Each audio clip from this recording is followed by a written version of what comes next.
April 26th marks 40 years since one of the largest man-made disasters in human history, the accident at the Chernobyl nuclear power plant, and I'd like to know what is happening there now.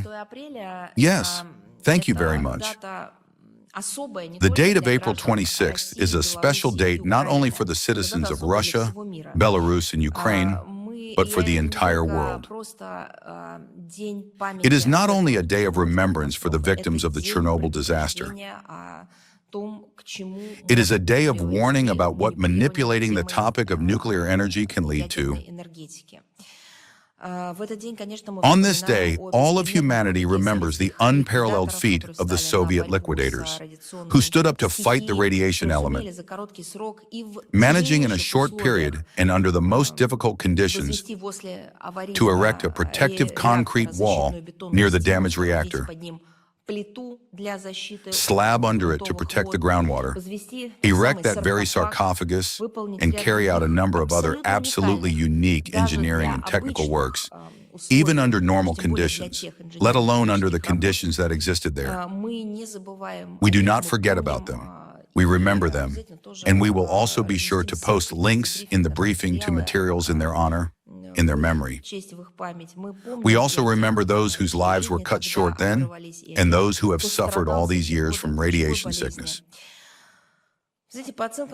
You know, according to estimates by Ukrainian experts, and this is another topic related to this date, due to its age and the instability of the structure, which was built under emergency circumstances, the sarcophagus has long required repairs. European countries, these very EU countries, which are funneling, we have talked about this a lot today, billions, tens of billions, now already hundreds of billions of euros and dollars into the killing carried out by the hands of the Kiev regime, are very well aware of the condition of the sarcophagus over the Chernobyl nuclear power plant. But they do not see fit to allocate the funds necessary to strengthen the protective structure. Although this sum is tangible, it bears no comparison to the colossal sum being spent on killings. Again, the countries of the European Union, they prefer multi-billion-dollar investments in the militarization of Ukraine and in the terrorist acts committed by Benkova. After all, it is much easier, well, from their point of view, it is much easier to blame the collapse of the dilapidated roof structure of the sarcophagus on an alleged hit by a Russian drone. And let me remind you, these are not empty words, because the Kiev regime has already attempted to stage such a provocation in February of 2025.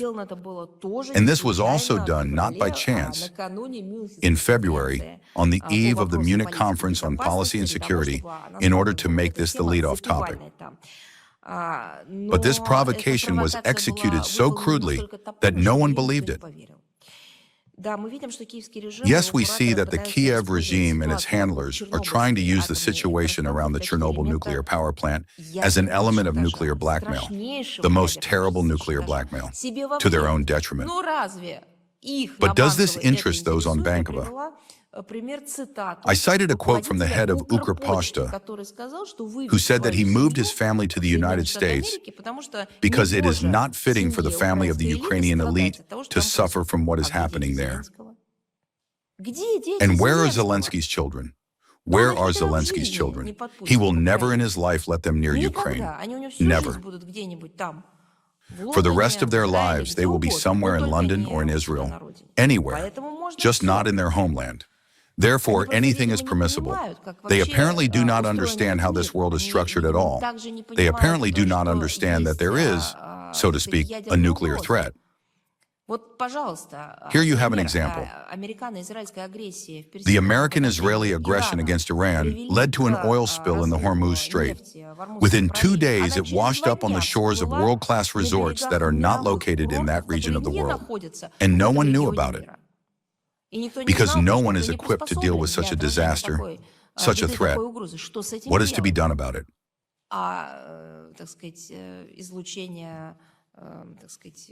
And so to speak, radiation from nuclear, atomic facilities, What is to be done about that? These kinds of manipulations happen. Well, they happen because of total ignorance, corruption, and, I believe, absolute dehumanization. And of course, the Kiev regime is using the topic of the Chernobyl nuclear power plant and the plant itself to create threats for the sake of a false anti-Russian propaganda campaign. At the same time, they are not at all thinking about the consequences that the collapse of that sarcophagus could lead to. Their own selfish, corrupt interests are more important to them. And once again, I want to pose a question to Brussels itself.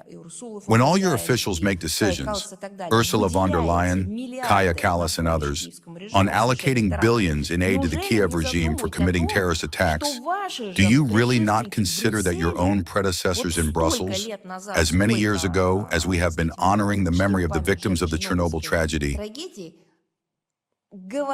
spoke about how the consequences of this disaster were felt in Western Europe as well in the shortest possible time? Do you really not remember this?